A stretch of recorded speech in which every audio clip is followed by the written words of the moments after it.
मचा खलबली, मचा बवंडर विरोधी शैतानों में, और आप गूंज रहे हैं हर किसी के बागेश्वर धाम कानों में। आज हम उनका साथ देने आए हैं और हिंदू राष्ट्र लेने आए हैं। वो हिंदुस्तान के साथ साथ पूरे विश्व में बागेश्वर धाम का झंडा फैल रहा है और सनातन धर्म का भी झंडा फहरेगा और फहर भी रहा है। और पंडित धीरेन्द्र कृष्ण जी की राम कथा भी हो।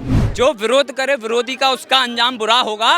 और आज हम बागेश्वर धाम का साथ दे रहे हैं क्योंकि हमारा भारत देश हिंदू राष्ट्र होगा। कंधों से ऊंची छाती नहीं होती और धर्म से बड़ी कोई जाति नहीं होती। और दिया ही नहीं बचेगा तो बाती का क्या करोगे, और हिंदू धर्म ही नहीं बचेगा तो जाति का क्या करोगे। क्या नाम है भैया आपका? मेरा नाम रवि हिंदू। रवि हिंदू जी। तो आप जो है क्यों व्यथित हैं धर्म संसद में जो आए हैं आज, और क्या देख करके बाबा बागेश्वर पे जिस तरह से सवाल उठ रहे हैं उसको देख करके आप व्यथित हैं या उनके समर्थन में हैं, या आप मानते हैं कि ये सनातन में जो पाखंड होता है, पोंगापंथी होती है? क्या कहना है आपका? देखिए, सनातन धर्म हमारा सबसे बड़ा धर्म है और हिंदुस्तान की शान है, जान है। और हिंदुस्तान का राष्ट्रीय धर्म सनातन धर्म ही है। और जो राम मंदिर बन रहा है ना, वो हमारा राष्ट्रीय मंदिर है। और जो भी इस पे सवाल उठा रहे हैं, मैं उनसे सीधे शब्दों में कहूँगा, आप सीधा पाकिस्तान चले जाइए। अगर यहाँ पे रहोगे, यहाँ पे हिंदुस्तान में रहोगे तो घर वापसी करना ही पड़ेगा।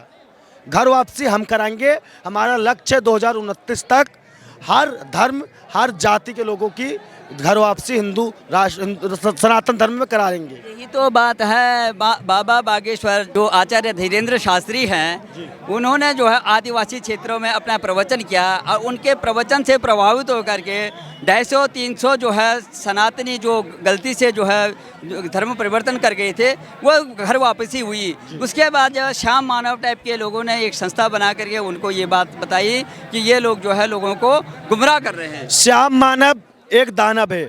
आप बताइए पत्रकार महोदय, 4 दिन 10 दिन पहले आप जानते थे श्याम मानव कौन है? नहीं जानते थे ना। उसकी संस्था का भी नाम नहीं जानते थे, आप जान गए। मैं आपके कैमरे के माध्यम से श्याम मानव को खुला चैलेंज दे रहा हूं, अगर उसने अपनी माँ का दूध पिया है तो जाए बागेश्वर धाम और जो भी उसके सवाल हो पूछे। मैं कह रहा हूं, उसकी पैंट गीली नहीं हो गई ना, घंटी नहीं बजने लग गई ना, तो मेरे से आके पूछना। उसकी हिम्मत नहीं है। वो कैमरे पे भोंकता है, बस कैमरे पे भोंक सकता है। रियली में उसकी कुछ बस की नहीं है। उसको फंडिंग मिली है कहाँ से? पाकिस्तानी से, उस अपना एजेंडा चलाने के लिए सनातनियों के खिलाफ। लेकिन ये एजेंडा उसका फेल हो गया बिल्कुल। उसने हमें तो और ताकत दे दी। उसने बोला हम हिंदुओं के अंदर और ताकत आ गई। हम लोग सब इकट्ठे और पहले थे ही और इकट्ठे हो गए और ताकत से हो रहे हैं। ऐसे को बाबा बागेश्वर कह रहे हैं कि आप मेरा साथ दो, मैं तुम्हें हिंदू राष्ट्र दूंगा। लेकिन दूसरे तब से लोग कह रहे हैं, दूसरे तब से आवाज़ उठ रही है, ये हिंदू राष्ट्र नहीं बन सकता। हम चैलेंज करते हैं, कभी हो ही नहीं सकता हिंदू राष्ट्र। कौन कह रहा है? कौन कह रहा है? कौन कह रहा है? मेरे सामने तो लाओ। अगर उसने अपनी माँ का दूध पिया है, सामने लाओ। नहीं कह सकता। ये हिंदू राष्ट्र है, था, रहेगा, बस इसकी घोषणा करनी बाकी है। और जो भी भोंक रहे हैं, मैं उनसे सीधा कहूँगा, जब वो पैदा हुए थे, जो कह रहे चमत्कार गलत है, चमत्कार, जब वो पैदा हुए थे तो उनको पता था उनका बाप कौन है? नहीं पता था ना। उनकी माँ ने बताया ये तुम्हारे पिता हैं, ये तुम्हारे चाचा हैं, तब उन्हें पता चला ना। उसके पहले तो नहीं पता था। ऐसी चमत्कार ही था वो। अच्छा पत्रकार महोदय, मुझे एक सवाल पूछना आपसे, ये ब्रह्मांड कितना बड़ा है? कल्पना नहीं कर सकते ना। इस ब्रह्मांड में और भी सौर मंडल होंगे, कई सौर मंडल होंगे। उन सौर मंडलों में प्राणी हो भी सकते, नहीं भी हो सकते। तो एक इंसान इस ब्रह्मांड के चक्कर नहीं लगा सकता, बस कल्पना कर सकता है। तो ऐसी चमत्कार पे सवाल मत उठाओ।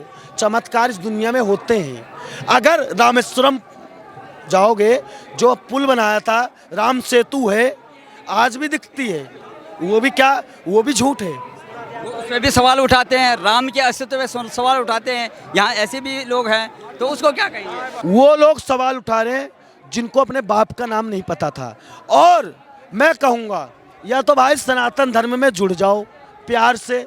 अगर प्यार से नहीं जुड़ोगे तो तुम्हें पाकिस्तान घसीटते हुए पहुँचा दिया जाएगा। सीधे शब्दों में, कोई मत मजे वो नहीं है। जी। स्वामी प्रसाद मौर्य की जो सभा में रामचरितमानस की प्रतियां जलाई जाती हैं, बिहार के शिक्षा मंत्री हैं प्रोफेसर चंद्रशेखर, वो कहते हैं इसको प्रतिबंध लगाना चाहिए, फाड़ देना चाहिए। ये जो ग्रंथ जो है लोगों में भेद पैदा कर रहा है, ऊंची जाति नीची जाति, ये इस तरह से भेद पैदा कर रहा है। तो आप क्या कहेंगे, क्या भगवान श्री रामचंद्र कभी जो है भेदभाव करते थे? देखिए, स्वामी प्रसाद मौर्य और चंद्रशेखर जो बिहार के मंत्री है, इन दोनों के ऊपर मैं एक बात कहूँगा कि इन दोनों को ना ऊपर वाला भी ऊपर से देखता होगा ना, सोचता होगा कितना खूबसूरत चीज़ बनाई थी इनको, नीचे देखा ये कीड़े बन गए, रेंगते रहो, कभी बीजेपी में, कभी सपा में, कभी बसपा में, कभी इसमें कभी उसमें। इनकी कोई औकात नहीं है, कोई औकात नहीं है इनकी। ये सिर्फ जब आदमी मरता है तो उसकी अंतिम यात्रा में राम नाम सत्य बोला जाता है ना, ऐसी इनकी राजनीति में ना अंतिम यात्रा है। ये राम नाम सत्य हो चुका है इनकी राजनीति का। अब ये सोच रहे कि राम के नाम पे बोल के कुछ पब्लिसिटी पा लूं। आप जानते थे चंद्रशेखर कौन है? नहीं जानते थे ना। राम भगवान पे एक टिप्पणी की, आज उसको पूरा, चाहे गलती बोला चाहे कुछ भी बोला उसका नाम हुआ ना, तो ये लोगों का ना एक प्रोपेगेंडा है। ये अपना नाम हाईलाइट में लाने के लिए राम भगवान पे टिप्पणी कर रहे हैं। ये सस्ती राजनीति के लिए जो तुष्टीकरण करते हैं, और ये हमारे दर्शन में रहा है, कण कण में भगवान है, तो उसको भी अस्तित्व पे सवाल उठाते हैं। कभी जो है ये राम सेतु पे सवाल उठा दिया, कभी भगवान रामचंद्र जी के जो है चरित्र पे सवाल उठा रहे हैं। आखिर ये जो तुष्टीकरण हो रहा है वो किसको खुश करने के लिए हो रहा है राजनीति में? वो मुसलमानों को खुश करने के लिए हो रहा है। उनको मुस्लिम वोट नहीं मिलेगा। अगर वो हिंदुओं का समर्थन कर देंगे तो मुसलमान कहाँ जाएंगे फिर उनके वोट? मैं तो कह रहा हूँ, विपक्षी पार्टियों से बोलूँगा सीधा आपके कैमरे के माध्यम से, भाई राजनीति में कुछ नहीं रखा है, ठीक है? कंधों से ऊंची छाती नहीं होती, और धर्म से बड़ी कोई जाति नहीं होती, और दिया ही नहीं बचेगा तो बाती का क्या करोगे, और हिंदू धर्म ही नहीं बचेगा तो जाति का क्या करोगे? जय श्री राम।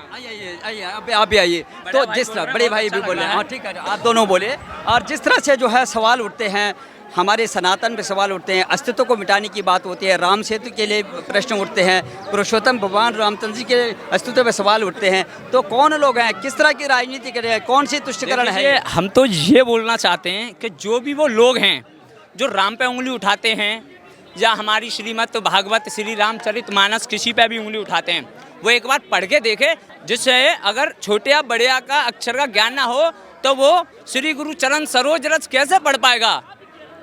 अब बात आती है कि संतों पे क्यों उंगली उठाई जाती है। हम ये बोलते हैं, अभी श्रद्धा के पहले हुए आप जाल के लिए क्यों नहीं उस पर मीडिया लगाई गई, क्यों नहीं इतना ट्रायल किया गया जितना आज हमारे बड़े भैया पंडित धीरेन्द्र कृष्ण के लिए किया जा रहा है? क्यों? क्योंकि यार मचा खलबली, मचा बवंडर विरोधी शैतानों में, और आप गूंज रहे हैं हर किसी के बागेश्वर धाम कानों में, तो वही वाला हाल हो रहा है। भाई साहब 26 साल की उम्र में एक भारतीय ऐसा युवा संत जो कि विदेश की पार्लियामेंट आके उन्हें अवार्ड से सम्मानित कर रही है, वो हिंदुस्तान के साथ साथ पूरे विश्व में बागेश्वर धाम का झंडा फैल रहा है। और एक और चीज़, अपने हिंदुस्तान के साथ साथ पाकिस्तान में भी श्रीमद् रामचरितमानस का झंडा फहरेगा, और फहर भी रहा है, और सनातन धर्म का भी झंडा फहरेगा और फहर भी रहा है, और पंडित धीरेन्द्र कृष्ण जी की राम कथा भी होगी। स्वामी प्रसाद मौर्य, स्वामी नहीं लगाई ना, अच्छा स्वामी जो है ये नाम उनका। और जिस तरह से जो है चंद्रशेखर जो वहाँ के शिक्षा मंत्री हैं बिहार के, वो कहते हैं कि रामचरितमानस जो है उसके प्रतिबंध लगना चाहिए, बंद होना चाहिए। पहले तो मैं बोलना चाहूँगा वो अपना डीएनए चेक कराएं, डीएनए चेक कराएं पहले।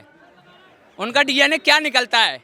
उनका डीएनए राम निकलता है या अब्दुल निकलता है? अब्दुल निकलगा तो समझो वो है ही है, राम तो निकलेगा नहीं। जो श्री रामचरितमानस पे ऐसी टिप्पणियां कर रहे हैं तो मैं तो कहूँगा जी वो क्या नाम है, राम नहीं है। आप युवा हैं, बिल्कुल आप युवा हैं, और धीरेन्द्र शास्त्री भी यही कह रहे थे, वो व्यथित हो गए थे जैसे उन पर टीका टिप्पणी हो रही है। उन्होंने बोला, आह्वान किया देशवासियों से, अपने युवाओं से, कि आप मेरा साथ दो, मैं एक दिन हिंदू राष्ट्र बिल्कुल, आज हम उनका साथ देने आए हैं और हिंदू राष्ट्र लेने आए हैं, और हम उनका साथ देंगे और हिंदू राष्ट्र देंगे। जो विरोध करे विरोधी का उसका अंजाम बुरा होगा, और आज हम बागेश्वर धाम का साथ दे रहे हैं क्योंकि हमारा भारत देश हिंदू राष्ट्र होगा। दूसरी तरफ से आवाज उठ रही है कि ये हिंदू राष्ट्र नहीं बन सकता, दूसरे धर्म सकता, क्यों नहीं बन सकता? बिल्कुल दूसरे धर्मगुरु कह रहे हैं। दूसरा धर्म क्या कह रहा क्या नहीं कह रहा वो छोड़, दूसरा धर्म तो बोलता अजी अयोध्या में राम मंदिर भी नहीं बनेगा। बताओ, हमारे योगी जी आए, अयोध्या में राम मंदिर बनेगा, और लोग बोलते थे कि खून की नदियां बहेंगी, कुछ नहीं होने वाला जी, और राम मंदिर का आविष्कार ही हो गया। और देखो राम जी और सीता जी की मूर्ति के लिए वो हुआ।